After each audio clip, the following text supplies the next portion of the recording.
கொள்கை தலைவராக காமராஜர் அறிவிச்சிருக்கக்கூடிய முதலமைச்சர் பிறந்தநாள் அன்னைக்கு இந்த இல்லத்துக்கு வருவாரா? அப்படி வருவாரானால் இந்த பணிகள் முழுமையாக நீங்க பத்திரிகையாளர் ஏதாவது பேட்டி கேட்டா அவர் சொல்லுவாரா? இன்னைக்கு சட்டமன்றத்தில் பேசியிருக்காரு, எழுதி வச்சு சட்டமன்றத்தில் எழுதி வச்சு பேசியிருக்காருல்ல, பேசியிருக்காருன்னு பாருங்க. சாதாரணமாக சொல்கின்றாரு.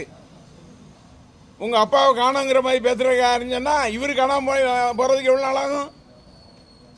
இவர் என்ன பெரிய தியாகம் பண்ணிட்டு முதலமைச்சர் வந்துட்டாரா? கலைஞரை எங்க தளபதி மரியாதைக்கு அண்ணன் மு க ஸ்டாலினை பத்தி பேசுறதுக்கு என்ன தகுதி அவருக்கு இருக்கு? அவர் பட்ட இது சாதாரண பாடா? இன்னைக்கு சட்டமன்றத்தில் அவர் மிரட்டுறாரு. மிரட்டினா என்ன திமுக பயப்படுமா? மிசா காலத்தில் பார்க்கலையா திமுக? அந்த மிசா காலத்தையே பார்த்த திமுக இந்த இவருக்கு பயப்படுமா? நேற்றைய தினத்தில் பிறந்த நாள் விஜய் அவர்களுடைய பிறந்த நாளில் வாழும் காமராஜர் இளைய காமராஜர் அங்கே பேனர் பார்க்க முடியுது. காமராஜருக்கு ஒப்பிடுகிறாரு முதலமைச்சர், எப்படி பார்க்குறீங்க? காமராஜருடைய பேரை சீரழிக்கிறாங்க. பெருந்தலைவர் காமராஜர் இருக்கின தலைவர்களே யாரும் இல்லை, யாரையும் ஒப்பிட முடியாது. இன்றைக்கு குறிப்பாக சொல்ல வேண்டும் என்று சொன்னால் முத்தமிழ் தலைவர் கலைஞர் அவர்கள் இந்த ஏழை மக்களுடைய உயர்வு, ஏழை மக்களுடைய கல்வி, ஏழை மக்களுடைய பொருளாதாரம் இதெல்லாம் உயர்றதுக்கு பாடுபட்டார்.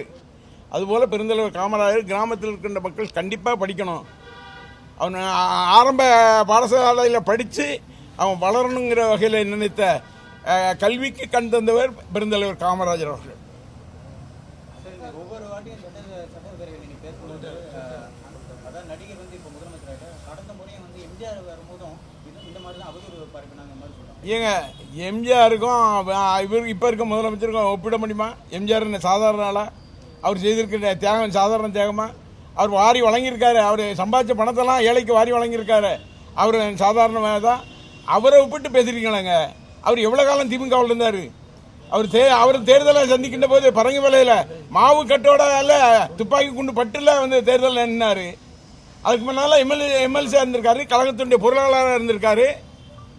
அவர் இந்த இயக்கம் அண்ணாவே சொன்னார், விருகம்பாக்கம் மாநாடு நடக்கு, திமுக மாநாடு. அந்த மாநாட்டில் சொல்லும்போது நான் இத்தனை கோடி ரூபா தர்றேன்னு சொல்லி எம்ஜிஆர் அவர்கள் பேசுகிறார். உடனே அண்ணா சொல்றாரு, தம்பி ராமச்சந்திரன் இவ்வளோ கோடி தர்றேன்னு சொன்னார். தம்பி நீ கோடி தருவதில்லை, உன்னுடைய திருமுகத்தை காட்டு, லட்சக்கணக்கான ஓட்டுகளை எனக்கு பெற்றுத்தா என்று தான் சொன்னாரே தவிர அப்பேற்பட்ட எம்ஜிஆரை கொண்டு இவர்கிட்ட கொண்டு ஒப்பிடுறீங்களே.